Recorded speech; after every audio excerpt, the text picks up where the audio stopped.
let's have a little chat about what to do when you don't like your kid, when they just feel like you're rubbing sandpaper against your bare skin. Let's keep calm and mother on. Mothering is way too important to do alone and way too serious to be serious all the time. My name is Christy Thomas, and I am here shoulder to shoulder with you, mothering and enjoying life together. This is the podcast where you can focus on being mindful and taking a deep breath with me and learning new things so you can pause and savor the amazing life you already have. I am sure that there are some of you who have set goals for 2023 here about having better relationships with your spouse or your kids or someone in your family. And maybe now, as we're into the second week of the year, as you're working on those goals and trying to make your relationships better, they're not responding how you want to, or you're just feeling like they're sandpaper against your bare skin, right? They're just rubbing and it's abrasive and it's just like, Or maybe that's why you set the goals in the first place to work on your relationship, because they were already feeling like sandpaper. I just want to say you're not alone.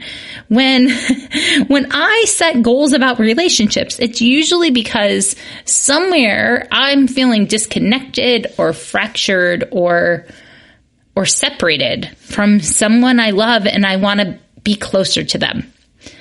Because to love deeply is to know heartbreak.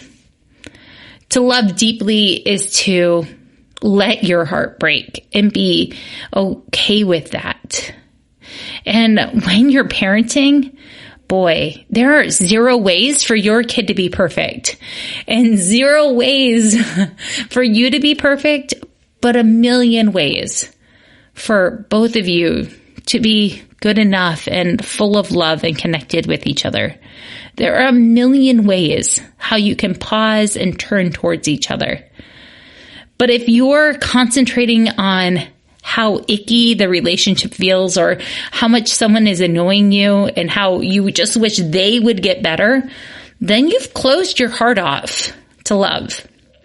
And the first step you need to do before you invite your kid to have quality time with you or go spend $1,000,000 getting their favorite food and watching movies with them or whatever, or going on a long hike, whatever it is, you need to sit down with a piece of paper and remind yourself all the reasons why you love them.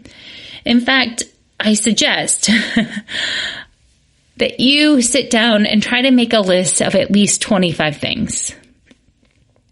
So 25 is kind of this magical number for me every time I try to do this. Usually when I sit down initially, 25 seems doable, but I have to start reaching for ideas.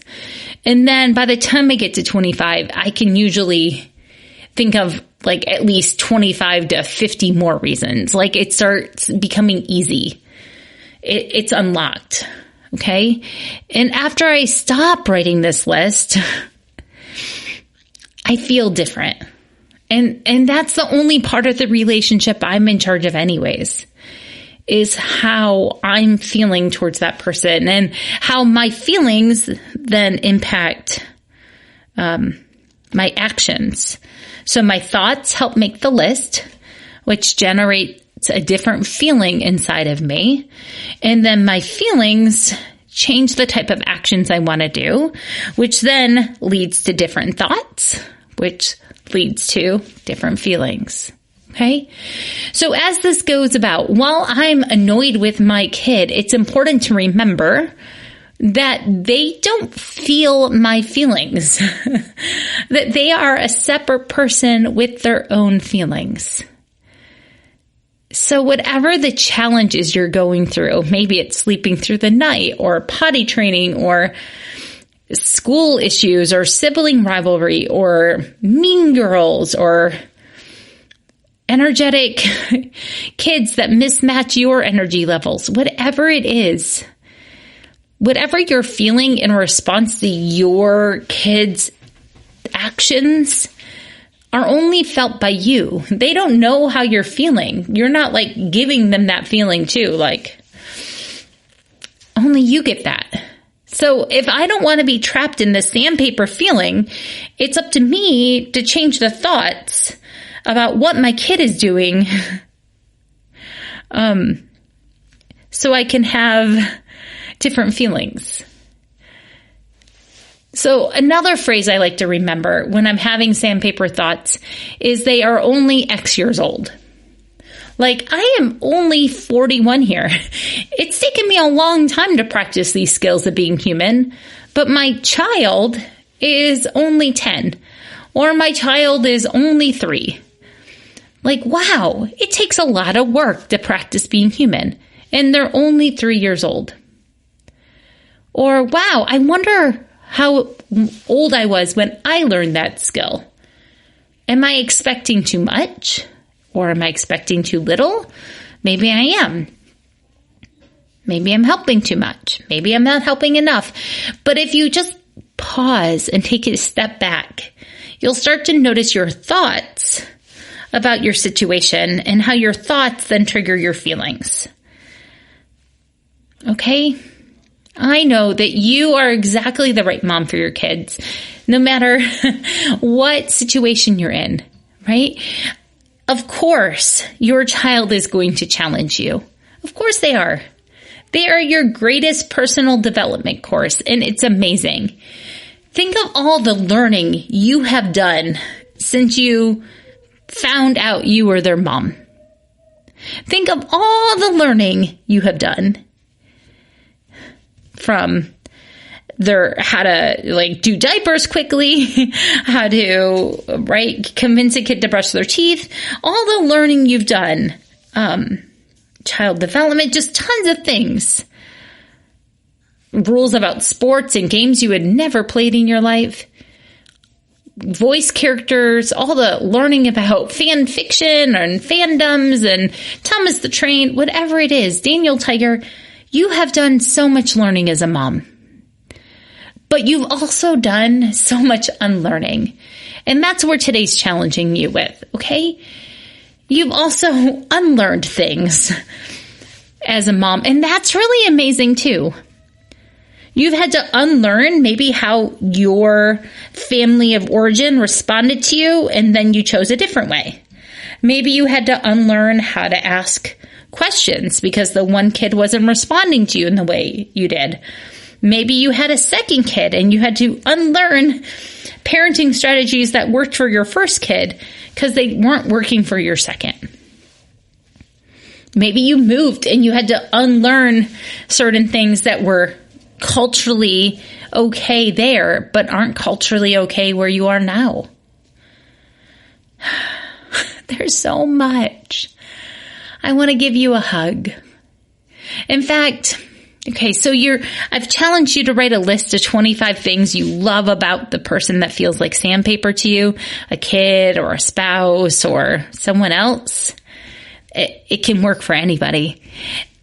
I also know that when I get stuck in these sandpaper moments, sometimes it's because I am not taking care of myself well. I'm not letting myself be visible to myself, which is why this podcast episode consistently and continuously ends with self-care ideas. Because you matter. And it's really easy to get lost in all of the caretaking tasks, right? If you haven't listened to the episode we did with Casey Davis, you should go back and find that one. Because she talks about caretaking tasks and how they're separate from motherhood. Okay? But as the dependable adult in the house, sometimes all of those tasks roll up so much that I forget of things that I want to daydream about. I forget about the good things of myself that I really like. So I want to end this idea of how to deal with the sandpaper person by also taking out a photo, maybe of your childhood you, and writing a list of 25 things that you've liked about yourself for forever. Maybe it's your creativity. Maybe it's your love of spicy food. Maybe it's your laughter, your curiosity, whatever it is, your awesome way that you can do a backflip. Seriously, the list is endless, right? But write 25 things about yourself too. It really will help. I hope that this year you walk away knowing that you are a good enough mom for your kids. And not only a good enough mom, but exactly the right mom for your kids. And I'm here to remind you that every single week. For your family fun idea this week, I would love for you to get some balloons out. We haven't done this one in a while. And play some sort of games with balloons. Okay, just the normal crazy, colorful blow up with your own air balloons. You can play balloon bop. You could do balloon obstacle races. I will link some different things into the show notes, but play with balloons. This is great if it's warm weather where you are or cold weather where like I am. Balloons. Move together as a family. Value doing together. Take action together. And then for your self-care, yes, of course, I want you to write the 25 list of why you love your sandpaper person. And then 25 list of why you love yourself. But then also, I really would like you to go do a mobility workout on YouTube. Because I'm finding the more I do functional movement and do not just yoga or stretching, but look, I'm going to link to it for you, but come home to yourself. Let your body feel good. And of course, do not do a mobility workout without your doctor's advice. I am not a physician or a physical trainer or anything like that, but try it out. See what feels good to you. Listen to your body. You know your needs, but come home to yourself. Okay, let's inhale, hold, exhale, hold, inhale, hold, exhale, hold. I am so glad you are here on earth. Let's keep calm and mother on together. And don't forget to find me on Instagram and sign up for the email list. And if you want to, I'm offering 45-minute discovery calls if you're interested in coaching in 2023. I really hope you have a good enough day. Bye, everyone.